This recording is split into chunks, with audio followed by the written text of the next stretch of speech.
O estudo do Santuário Celestial envolve a mensagem do juízo de Deus e conduz os nossos pensamentos para a última oportunidade divina aos homens antes da volta de Jesus.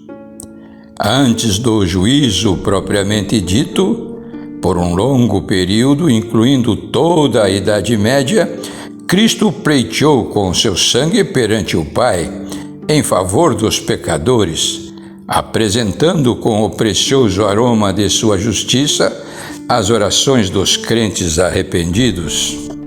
Esta era a obra apontada pelo ministério dos sacerdotes, que atuavam durante o ano inteiro para dentro da cortina que separava o lugar santo do pátio exterior, a fim de apresentar perante Deus o sangue da oferta pelo pecado, misturado com o incenso que subia com as orações de Israel. Em Apocalipse 4:5, foi dada ao profeta João uma visão do primeiro compartimento do templo celestial, e lá ele viu 2 dos seus móveis sagrados. Senão vejamos: do trono saem relâmpagos, vozes e trovões, e diante do trono ardem 7 tochas de fogo, que são os 7 Espíritos de Deus.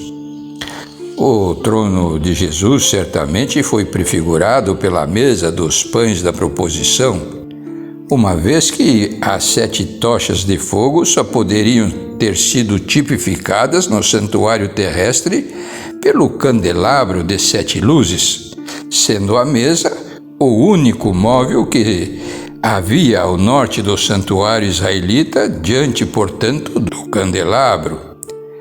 O Salmo 48, verso 2, confirma essa localização do trono de Jesus no céu, dizendo: seu santo monte, belo e sobranceiro e elevado, é a glória de toda a terra, o monte de Sião para os lados do norte, a cidade do grande rei.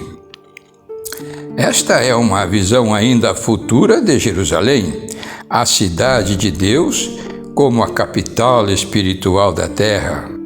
Isaías 14, referindo-se ao desejo de Satanás de usurpar o trono de Jesus, assim diz: como caíste do céu, ó estrela da manhã, filho da alva, como foste lançado por terra, tu que debilitavas as nações, tu dizias no teu coração: eu subirei ao céu, acima das estrelas de Deus exaltarei o meu trono, e no monte da congregação me assentarei nas extremidades do norte.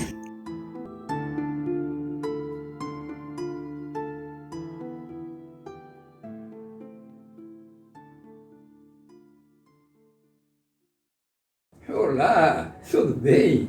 Bom dia! Hoje vamos concentrar nossa atenção no primeiro compartimento do Santuário Celestial, para nos familiarizarmos com os seus símbolos e com a obra já realizada por Jesus em favor dos pecadores arrependidos. O seu sangue, oferecido em favor dos crentes, assegurava-lhes perdão e aceitação perante o Pai. Contudo, ainda permaneciam os seus pecados nos livros de registro, até o juízo que atualmente já se encontra em execução, para que esses pecados sejam definitivamente confirmados ou eliminados. É claro que o Pai e Filho sabem dos resultados deste juízo, mas essa era uma questão de transparência em atenção aos bilhões de anjos e aos 24 anciãos que foram levados da terra, justamente para servirem de testemunhas quanto à lisura, do julgamento de Deus. Em Êxodo 25, 31 e 37, temos a representação daquele fantástico candelabro visto por João em Apocalipse 5, verso 4. Farás também um candelabro de ouro puro, de ouro batido se fará este candelabro. O seu pedestal, a sua haste, os seus cálices As suas maçanetas e as suas flores formarão com ele uma só peça. Também lhes fará 7 lâmpadas, as quais se acenderão para alumiar defronte dele. Este candelabro, situado ao sul da tenda, à esquerda de quem entrava na mesma, era uma representação de Cristo, a luz do mundo, conforme João 8, verso 12. De novo lhes falava Jesus, dizendo: Eu sou a luz do mundo. Quem me segue não andará em trevas. Pelo contrário, terá a luz da vida. Este candelabro era a única luz do santuário, a qual não possuía janelas. Lembramos somente que no lugar santíssimo, a oeste, a Shekinah, que representava a glória divina, também iluminava o tabernáculo quando nele se manifestava a presença do Pai. As hastes laterais deste candelabro de 25 quilos de ouro maciço bem poderiam representar o povo de Deus, tanto gentios como judeus, unidos à haste central, formando com ela uma só peça, como os ramos à videira. Com efeito, no Sermão da Montanha, Jesus disse aos seus discípulos: Vós sois a luz do mundo. Mateus 5, 24. Somos, portanto, chamados para, ligados em Cristo, brilhar nas trevas deste mundo, representado pelo sul do santuário. Nossa luz deve brilhar sobre os 7 aspectos diferentes em conformidade com os 7 Espíritos de Deus, representados no candelabro de 7 luzes, uma vez que estas luzes significam os 7 diferentes aspectos do caráter de Jesus, conforme nos revela o profeta Isaías 11, verso 2, que falando dele diz: Repousará sobre ele o Espírito do Senhor, Deus o Pai, o Espírito de sabedoria e de entendimento, o Espírito de conselho e de fortaleza, o Espírito de conhecimento e de temor do Senhor. Estes mesmos 7 Espíritos foram profetizados também para os israelenses nativos, que, convertidos a Cristo no tempo do fim, subsistirão, conforme a promessa de Isaías 60, 1 a 3. Levanta-te, resplandece, porque vem a tua luz, e a glória do Senhor nasce sobre ti. Porque eis que as trevas cobrem a terra e a escuridão os povos, mas sobre ti aparece resplendente o Senhor, e a sua glória se vê sobre ti. As nações se encaminham para a tua luz, e os reis para o resplendor que te nasceu. Ao norte do santuário, de onde João viu sair vozes, relâmpagos e trovões, havia na sua representação terrestre uma pequena mesa, com 12 pães, conforme Êxodo 25, 23 e 30. Também farás a mesa de madeira de acácia, terá o comprimento de 2 côvados, 1 metro, a largura de 1 côvado, meio metro, e a altura de 1 côvado e meio, 75 centímetros. Porá sobre a mesa os pães da proposição diante de mim perpetuamente. Estes pães eram também chamados de pães da presença, porque ficavam na presença do Senhor. E se a mesa representa o trono de Cristo, fica mais claro para nós o verdadeiro significado dos pães em João 6, 33 e 35. Porque o pão de Deus é o que desce do céu e dá vida ao mundo. Eu sou o pão da vida. O que vem a mim jamais terá fome, e o que crê em mim jamais terá sede. Em Êxodo 30, 1, 2, 3, 6 e 7, lemos uma descrição do terceiro objeto do lugar santo, o altar de incenso, com suas dimensões e materiais.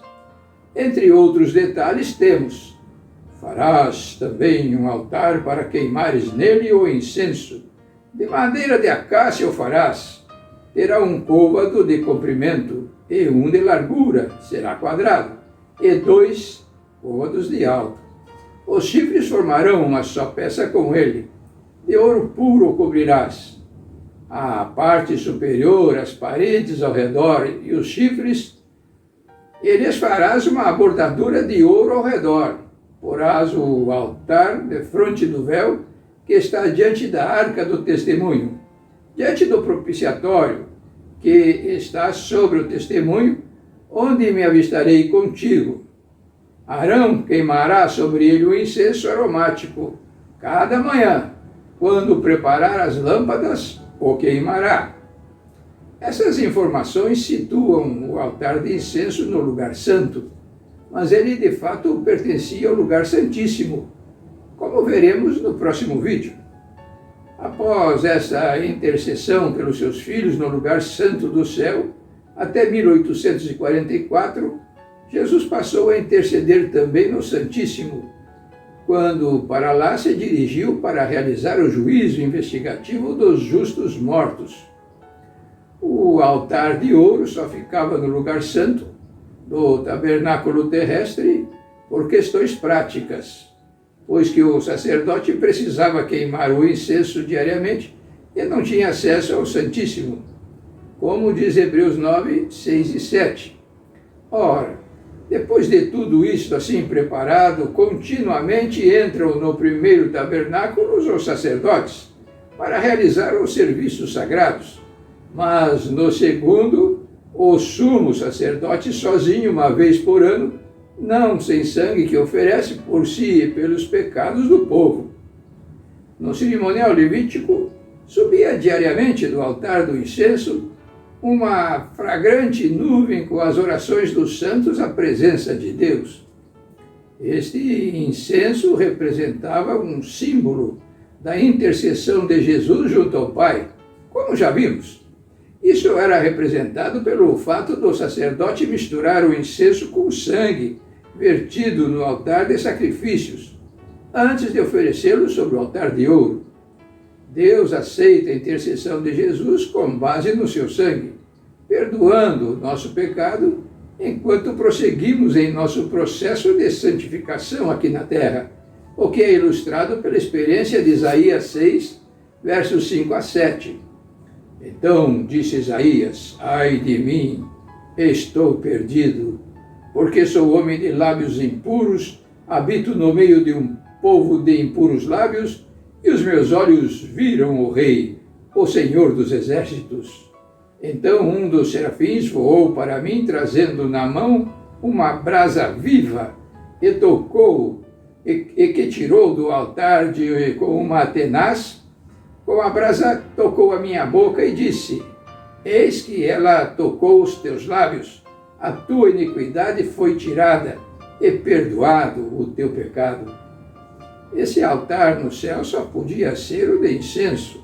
Deus, o Pai, em sua longanimidade, aceita assim a intercessão de Jesus, sempre que reconhecemos o nosso erro e lutamos para remover as imperfeições de nosso caráter, como se descreve em Isaías 30, 18, a seguir. Por isso o Senhor espera para ter misericórdia de vós, e se detém para se compadecer de vós, porque o Senhor é Deus de justiça. Bem-aventurados todos os que nele esperam. Vamos ficar hoje por aqui. Curta a nossa música especial e não esqueçam do joinha. Tchau e até o próximo vídeo, se Deus quiser.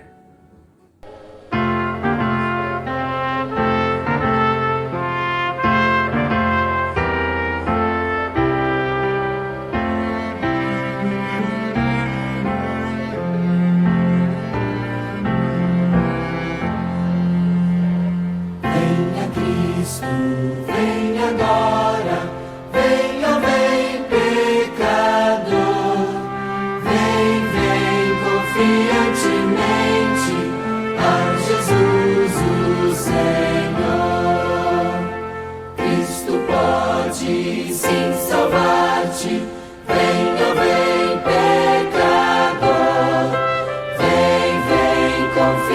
sentimento.